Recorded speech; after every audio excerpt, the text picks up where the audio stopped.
માણાવદરના જાંબુડા ગામના તળાવના પાળામાં ગાબડું પડી ચૂક્યું. તંત્રે કોઈ કામગીરી કરી નહીં તેવા સરપંચના આરોપ છે. સરપંચ દ્વારા અનેકવાર રજૂઆત કરવામાં આવી હતી, છતાં પણ કોઈ કામગીરી કરવામાં નથી આવી.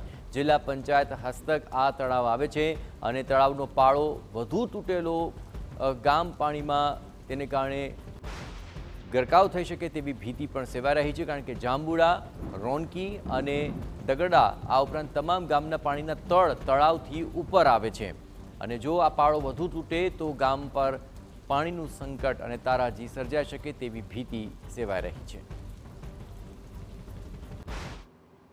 આ અમારા ગામની ડેમની અનેક વખત રજૂઆત કરવા છતાં બરોબર છેલ્લા 2 વર્ષથી આવવાનો રજૂઆત કરી બરોબર આમાં એટલું બધું પાણીનો એટલો સંગ્રહ થાય છે કે આ ડેમ છે ને અત્યારે એટલી બધી જર્જરિત હાલતમાં છે બરોબર. જો ડેમ તૂટશે તો ગામમાં મોટી નુકસાની થાય, મોટી જાનહાની થાય બરોબર. તો આને તાત્કાલિક ધોરણે છે ને રિપેર કરવા અમારી માંગણી છે.